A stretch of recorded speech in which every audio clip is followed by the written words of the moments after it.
एक बार mid term का paper देख लेते हैं, क्योंकि तुम्हें पता है कि जो पिछला पेपर आया था उसमें से भी हमने 90% क्वेश्चंस जो थे, मैं कह रहा था ना केडीडी पे ज़्यादा फोकस दे रहा था। इवन मैंने थंबनेल भी केडीडी रखा था क्योंकि मेरे को लग रहा था कि आएगा, और 12.5 का पूछा गया। तो अब इन्फॉर्मेशन सिक्योरिटी है, अब क्वेश्चन आंसर्स डिस्कस कर लेते हैं। यूनिट 1 और 2 के तो यहीं से मिल जाएंगे। ठीक है, तो कुछ क्वेश्चन तो हैं वो आ सकते हैं इसमें से भी, है ना। तो एक बार सारे क्वेश्चंस देख लेते हैं हम जो जो कर सकते हैं। बाकी इसके बारे में मैं तुम्हें लिंक डिस्क्रिप्शन में दे दूंगा, इसके क्वेश्चन आंसर का। क्वेश्चन आंसर डिस्कस करते हैं। हाथ से नहीं लिखा है इस बार, क्योंकि बाकी बाद के क्वेश्चन मैं ट्राई करूँगा। अभी हम साइट पे देख लेते हैं, बस डिस्कस करते हैं। और इसी के लास्ट में मैंने क्वेश्चन पेपर की फ़ोटो भी डाल रखी है, अगर जिसके पास नहीं हो या जिसने शुरू में नहीं देखा हो वो देख सकता है। मगर क्वेश्चंस यहाँ पे लिख रखे हैं तो मेरे को लगता है ज़रूरत नहीं है। तो पहला क्वेश्चन था हमारा, state the difference between vulnerability and exposure. Vulnerability क्या होता है? वीकनेस और फ्लो इन अ सिस्टम। ठीक है, जिसका फ़ायदा उठाया जा सकता है। एक फ्लॉ है सिस्टम में, एक दिक्कत है। और application that can be exploited, है ना, जिसको एक्सप्लॉइट करा जा सका है by an attacker to compromise that confidentiality, integrity और अवेलेबिलिटी। ये क्वेश्चन भी आ सकता है CIA के बारे में, ऑफ एन इंफॉर्मेशन और सिस्टम। ठीक है। एक्सपोजर क्या होता है? State of being accessible to potential attacks, attacker और थ्रेट्स। ठीक है, ऐसे जैसे बोलते हैं कि एक्सपोजर ले रहा हूँ, मतलब मैं ट्राई कर रहा हूँ उस चीज़ को, उस चीज़ के बारे में जानना चाह रहा हूँ ना, वो तो अलग सेंस में हो गया। मगर यहाँ पे असेसेबल है, यानी जा सकता है, कोई हैकर वहाँ पे अटैक कर सकता है। Refers to the situation where system और asset can be accessed, viewed और मॉडिफाइड बाय अनऑथराइज पार्टीज़। यानी कुछ लोग जो होते हैं एडमिन, एडमिन के लिए जो होता है वो कोई ऑथराइजेशन नहीं करते हैं, तो कोई भी जो है वो मॉडिफाई कर सकता है डेटा को। तो ये क्या है? एक्सपोजर प्रोवाइड हो रहा है। देयरफॉर वर्नेबिलिटी क्या है? एक वीकनेस है that can be exploited by an attacker, while exposure refer to the state of being accessible to potential attackers और थ्रेट। ठीक है, अगर तुम स्टेट ऑफ बीइंग एसेसेबल हो तो इसका मतलब तुम एक्सपोजर हो, और वर्नेबिलिटी क्या है? तुम्हारी वीकनेस है। सेकंड बात करते हैं, क्वेश्चन है कि social engineer gain an access to a colleague's user name and password. ठीक है, जो क्या करते हैं, जर्नल सी बात है, तुमने किसी का फेसबुक आईडी पासवर्ड देख लिया, तो ये क्या है?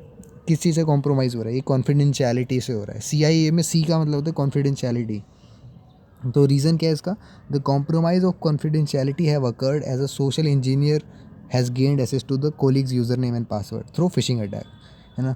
और can potentially access sensitive data और system that the colleague has access to.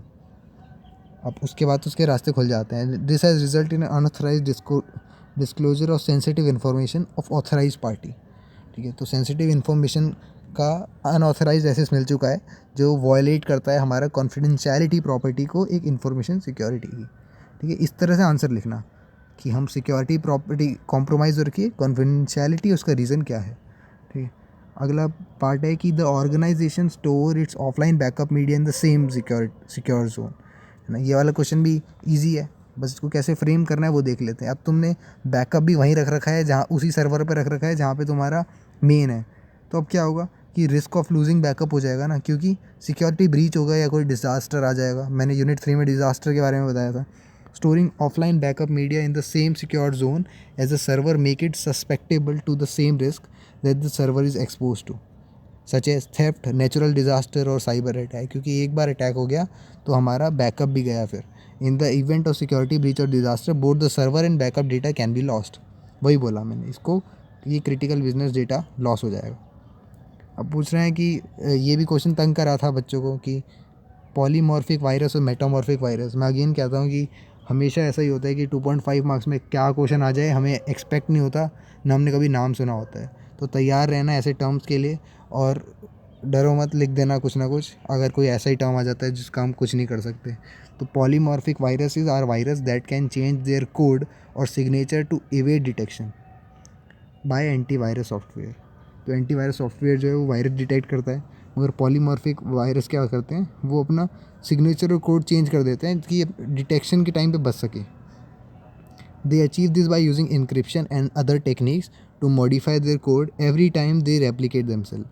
ठीक है, तो इंक्रिप्शन का यूज़ करते हैं, जब भी रेप्लिकेट करते हैं अपने कोड को मॉडिफाई कर देते हैं कि एंटीवायरस को खबर तक ना हो कि क्या हो रहा है। ये है हमारा पॉलीमॉर्फिक वायरस की खासियत। अदर हैंड में देखो, metamorphic virus can completely rewrite their code, अपना ही कोड रीराइट कर लेते हैं to avoid detection by antivirus software. They use advance technique such as code obfuscation, ठीक है, मेरे को नहीं पता कैसे बोलना है इसको, obfuscation, code transformation and virtualisation to transform their code and prevent detection.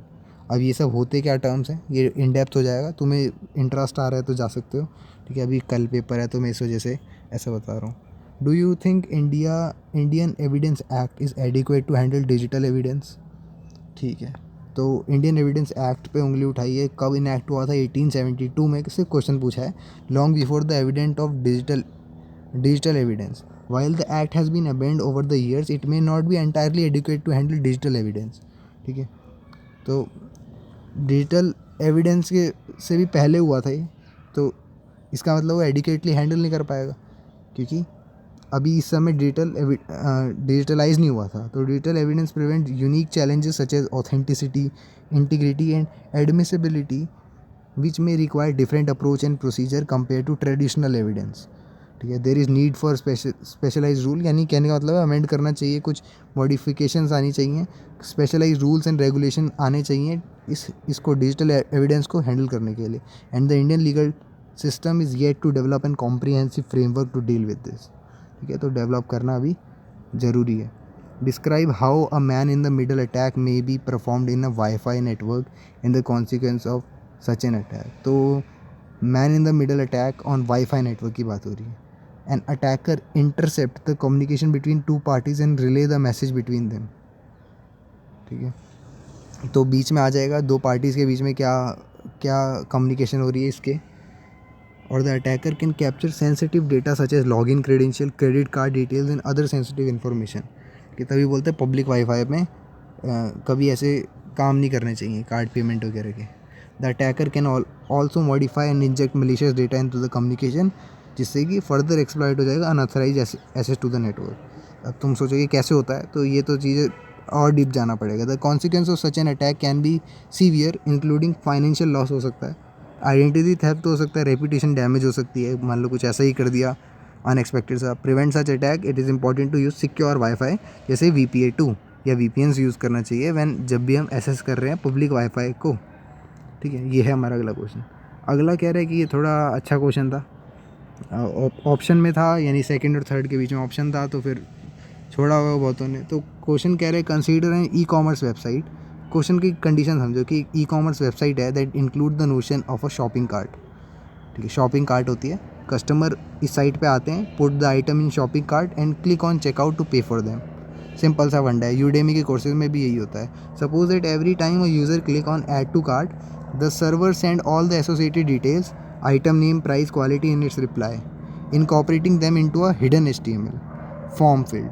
When the user finally click on checkout, all the previous bought item are sent to the server.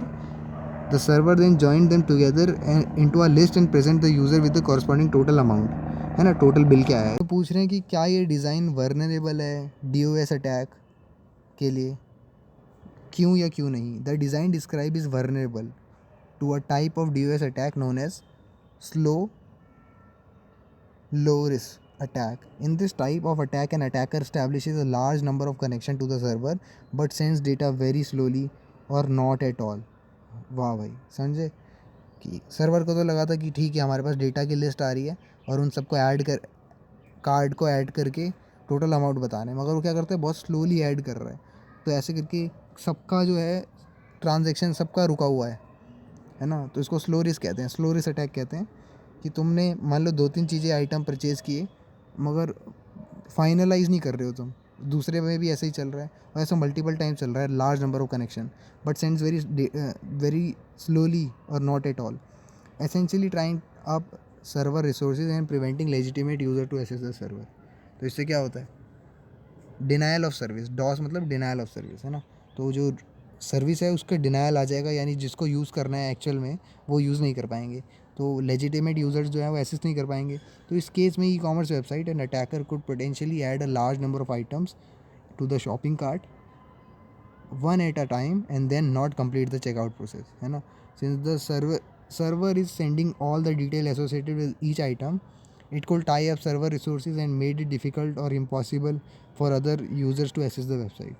तो एक के काम में अटके रह जाएंगे या मल्टीपल ऐसे कामों में अटके रह जाएंगे और फाइनली रिसोर्सेज का जो है वो लॉस होगा. Therefore this design is vulnerable to DOS attack and measures should be taken to prevent such attack, such as limiting the number of connections per IP address और implementing server side rate limiting.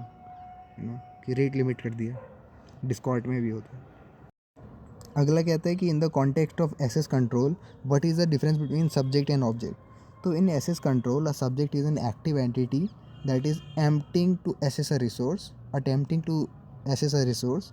यानी access control में subject क्या होता है, एक active entity होती है जो ट्राई कर रही है रिसोर्स को एसेस करना, while object is a passive entity that is been assessed.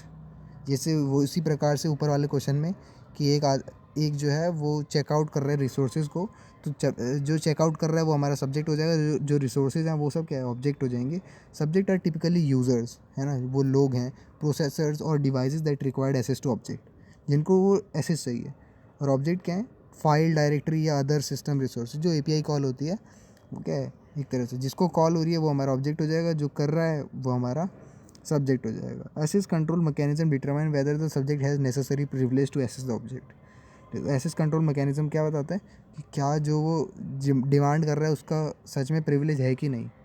अब तुम एडमिन की डिटेल की बात कर रहे होगे, तो तुम अगर एडमिन नहीं होगे तो फिर दिक्कत नहीं है. अगला क्वेश्चन है, what do you understand by authentication security in mobile devices, explain push and pull attack. ऐसे क्वेश्चन आ सकते हैं, बड़े पैराग्राफ बनाने पड़ेंगे, तो इसलिए एक छोटा सा आंसर बना रखा है कि authentication security is mobile device in mobile device is a mechanism to verify the identity of the user. Authenticate करना यानी आइडेंटिटी को वेरीफाई करना एंड प्रिवेंट अनऑथराइज्ड एक्सेस. ठीक है. The push attack is a type of authentication attack in which an attacker sends a fake message to a user device that appear to come from legitimate source, asking the user authentication credentials. कि हम Instagram से आपको एक बार री login करना पड़ेगा क्योंकि हम आपको ऑथेंटिकेट नहीं कर पा रहे हैं, मान के चलो. वो आदमी कर देता है अपना आईडी पासवर्ड. तो ये क्या हुआ, ये पुश अटैक था ना. उसने फेक क्रेडेंशियल्स जो है मतलब एक तरह से फिशिंग अटैक ही है ये. The user unknowingly enter their credential, अपने आईडी पासवर्ड लिख देते हैं. Allow the attacker to gain access to the device, एक बार डिवाइस में एक्सेस मिल गया तो पुल अटैक सफल हुआ. The pull attack is another type of authentication attack. अच्छा, पुश अटैक सफल हुआ, ये पुश अटैक की बात हो रही थी हमारी. पुल अटैक क्या होता है, एक another type of authentication attack which an attacker intercept a legitimate message containing the user's authentication credential such as one time password and uses the intercept credential to gain access to the user device. ठीक है. User के device पे access करने के लिए, for example कि user जो है वो ट्राई कर रहा है अपना आईडी पासवर्ड, मान लो फॉरगेट पासवर्ड हो गया, तो उसको ओटीपी आया होगा कोई, मगर वो ओटीपी जो है वो समहाउ जो है वो अटैकर को मिल गया. तो उसने क्या करा, पुल अटैक का यूज़ करा. क्योंकि क्या कर रहा है इसमें कि मैसेज जो है वो लेजिटिमेट मैसेज जो उसको मिला है ओटीपी का, वो उसके हाथ लग गया. तो यूज़र ऑथेंटिकेशन क्रेडेंशियल जो है, जैसे वन टाइम पासवर्ड हो गया, ओटीपी हो गया, user uses the intercept credential to gain access to the user device. मान लो उसने OTP अपनी तरफ से, दोनों ने सेम साइट खोली, फॉरगेट पासवर्ड करा, मगर कहीं ना कहीं से उसको क्या हुआ कि उसने, अब मैं बहुत सारी पॉसिबिलिटी हो सकती है इसकी कि उसको OTP पता कैसे चल रहा है ना, पता चल गया तो उसने क्या करा, डाल दिया. अब न्यू पासवर्ड और कन्फर्म पासवर्ड वो खुद से कर सकता है. अगला आते हैं, what is the different type of digital analysis that can be done over the captured forensic evidence. तो डिजिटल एनालिसिस टेक्निक्स क्या क्या हैं जो are use to analyse the digital evidence. Digital evidence ढूंढने में काम आती हैं that has been captured in a forensic investigation. ठीक है. फॉरेंसिक इन्वेस्टिगेशन होती है डिजिटल भी, कि कोई मतलब कोई ऐसा इलीगल काम हुआ है तो उसके सबूत ढूंढने के. There are several type of digital analysis. For example file system analysis, examining file system and data structure to identify files and other artifact that may be relevant to the investigation. कुछ files ऐसे मिल जाए. Network analysis, analysing network traffic to identify communication pattern and potential security breaches, कि traffic कहाँ से आ रहा था, यहाँ से भी पता लग सकता है. Memory analysis, analysing the content of the system memory to identify running processes. System की मेमोरी में कौन से प्रोसेस रन हो रहे हैं, क्या कोई मालवेयर तो नहीं था. मालवेयर है, अच्छा अगला मालवेयर है. Analysing malware to determine its behaviour and potential impact on system, क्या बिहेवियर और पोटेंशियल इम्पैक्ट पड़ा है. अगला email analysis, analysing email to identify sender recipient information, या उसकी कोई अटैचमेंट रह गई हो. ठीक है, ये था हमारा फॉरेंसिक का. अगला क्वेश्चन है describe the 3 main concern with the use of passwords for authentication. क्या दिक्कत है पासवर्ड में, सही तो था, बताओ। Explain why what is meant by a social engineering attack on password. तो देखो 3 मेन कंसर्न है। पहला है weak password, password that are easy to get और गेस और क्रैक। कुछ पासवर्ड डाल देते हैं, अपना नाम @123, क्या भाई ये पासवर्ड हुआ, वीक है। Password reusing the same password multiple account, ये दिक्कत बहुत होती है। मानो तुमने बहुत ख़तरनाक पासवर्ड डाल दिया, अपने नाम SSS47 कुछ भी डाल दिया, बहुत बड़ा पासवर्ड, मगर उसको हर जगह यूज़ करना पड़ रहा है क्योंकि तुम्हें याद है और तुम्हें लग रहा है सिक्योर भी है। एक जगह गया तो हर जगह गया। Password sharing password with other intentionally और अनइंटेंशनली, बहुत बार हो जाता है कि हम पासवर्ड शेयर कर देते हैं।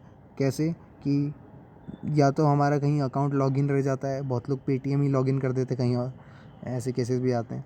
तो social engineering attack on a password involve tricking a user into revealing their password through psychological manipulation. ठीक है, सोशल इंजीनियरिंग यही होता है, साइकोलॉजिकली मैनिपुलेट करेंगे। तुम्हारा कोवर्कर है, तुम्हारा क्लाइंट है, तुम्हारे साथ रहता है, ठीक है, या फिर तुम जानने की कोशिश कर रहे हो कोई अनजान आदमी को, तो उसके डिटेल्स, उसका फ़ोन नंबर, उसके घर के लोग, ये सारी चीज़ें पकड़ना। This can take many forms such as impersonating an authority figure, creating a sense of urgency और पैनिक। तुम कुछ भी कर सकते हो, मतलब कॉल करके बोलो आप रमेश बोल रहे हैं, आपका मैं आपके ऑफिस से, ऑफिस का एग्जैक्ट एड्रेस वगैरह बताना, कल जो हुआ था वो बता देना, और उसको मजबूर कर देना क्रेडेंशियल देने के लिए। ये क्या है, इम्पर्सनेट करा कि तुम रॉन्ग अथॉरिटी बन के उसको कॉल कर रहे हो।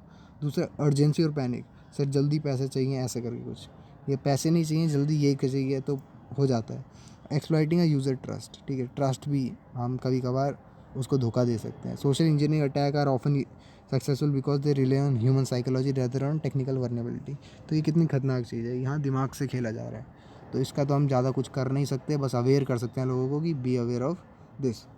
अच्छा, आखिरी क्वेश्चन देख लेते हैं, डिस्क्राइब पैकेट स्निफिंग और पैकेट स्पूफिंग क्या होता है। स्निफिंग का कॉन्सेप्ट मैंने यूनिट 4 में भी बताया था।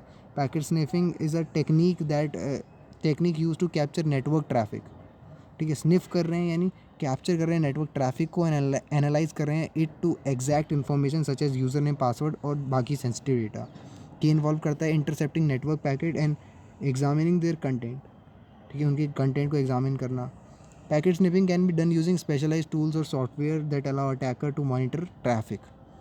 ठीक है, जो ट्रैफिक को मॉनिटर कर सके। Spoofing on the other hand क्या करता है, use to inject fake network packet into the network.